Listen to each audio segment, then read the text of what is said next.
The sea is in our bloodline. Our people have made a living along these shores for more than 7,000 years, gathering shellfish, catching fish, and diving for pearls. Our hearts beat with fish. These waters contain a wealth of the finest fish, sea bream, tuna, and hammoud. Our forefathers made their nets and fish traps from woven palm leaves. Their boats were made of palm sticks bound together with ropes. Sudden storms and high winds meant that fishing was dangerous but rewarding. Fish that wasn't eaten immediately was hung up to dry or preserved in salt. Some of it we ate, and some we exchanged with traders for other things like tea and rice. Most of our homes were arish, made of date palm sticks and mats, although some were built with materials from the seashore, coral stone and lime cement. The walls reflected the heat of the sun. Inside, the rooms stayed cooler in the midday heat.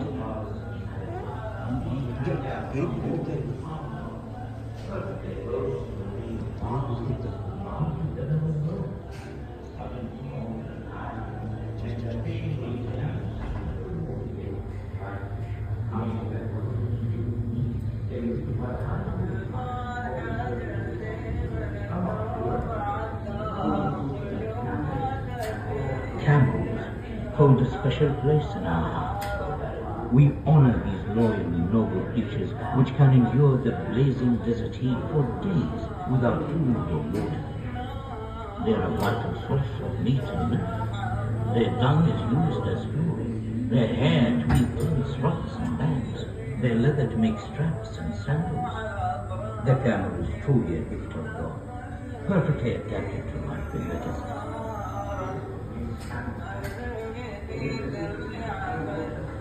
These camels have been loaded with dates, dried fish, household goods and food. They used to cover huge distances to reach the oases inland at Liwa and Al-Ain, along routes that camels have traveled for generations. Camel trains carried wood, charcoal, food and fodder back and forth between the coast and the inland oases, bringing much needed supplies. They also transported whole families every day from the coast to the oases to escape the worst of the summer humidity.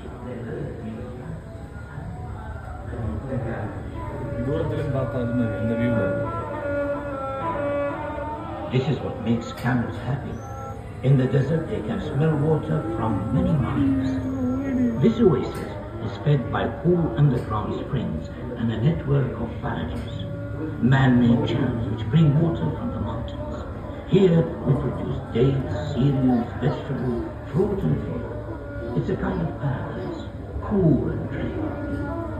At night, the birds settle in the safety of the trees, and you have to keep a watchful eye for the snakes and scorpions. The camel-raising bedbugs were nomadic among the mountains and would settle around the oasis wells. Many would live in traditional desert tents made of woven cloth.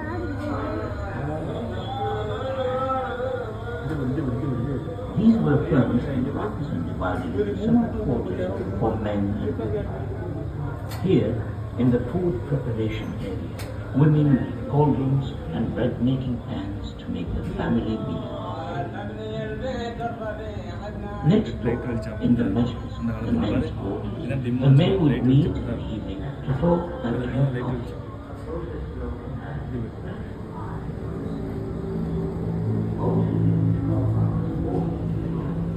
Our ancestors began to settle here more than 5,000 years ago, and they made the most of the world around them. Copper mining was one of the earliest industries here.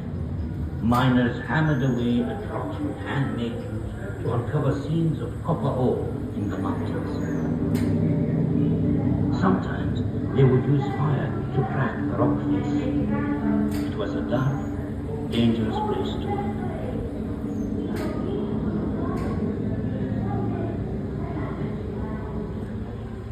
Once mined, the copper ore was heated to separate the copper from the ore, a process known as smelting.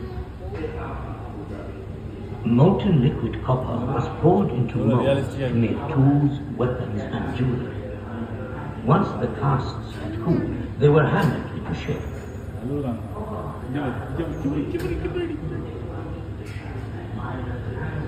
Settle down, please, children.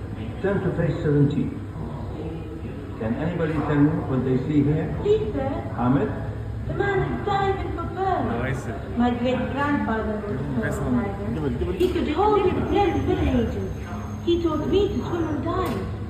One day, I'd like to be a diver too. I told you that the sea is in our blood. In the last century, huge fleets of purring vessels set out from Abu Dhabi every summer. The departure of the fleets was a major event. Families left behind were anxious about their loved ones. Some of the men never returned. The divers were weighted down as they plunged to the shallow banks to search for oysters. It was a dangerous journey, with stinging jellyfish, sharp corals, and no breathing air.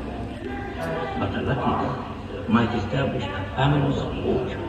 To keep their spirits up, the Niham would chant to inspire the pearls, leading them on in songs which marked each stage of their work.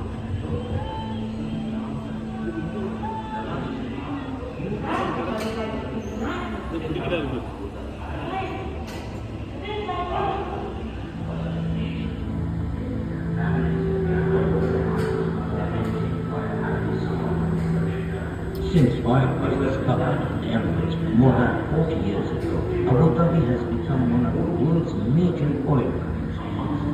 Much of this oil comes from under the sea. A network of offshore drilling platforms taps into vast reserves. Abu Dhabi currently has around a sixth of the world's oil and gas.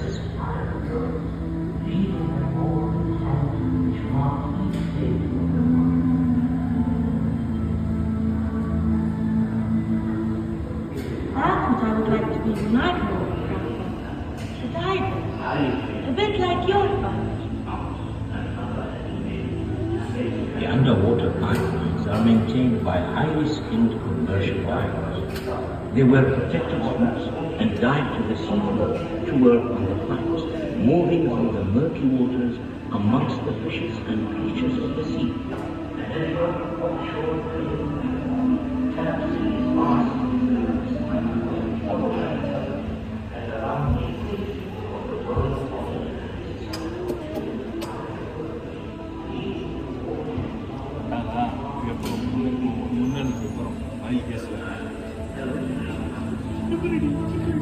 It is hard, skilled work on the oil drilling platforms. Highly trained men operate the drills, pumps, and other heavy machinery, extracting crude oil from beneath the seabed.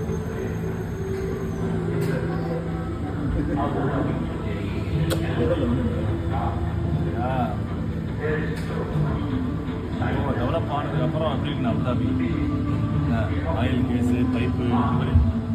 These futuristic structures are oil production facilities. Huge quantities of oil are used every day at offshore and onshore production facilities. But even this modern industry was built using traditional skills. The divers helped to lay the undersea pipes, and dhows kept fresh supplies coming in. Nowadays, massive tankers are needed to transport the oil and gas to the rest of the world.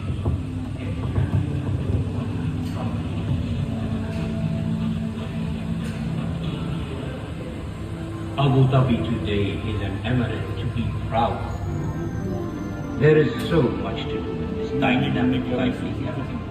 Busy streets, shopping malls, markets, hotels, a fantastic waterfront,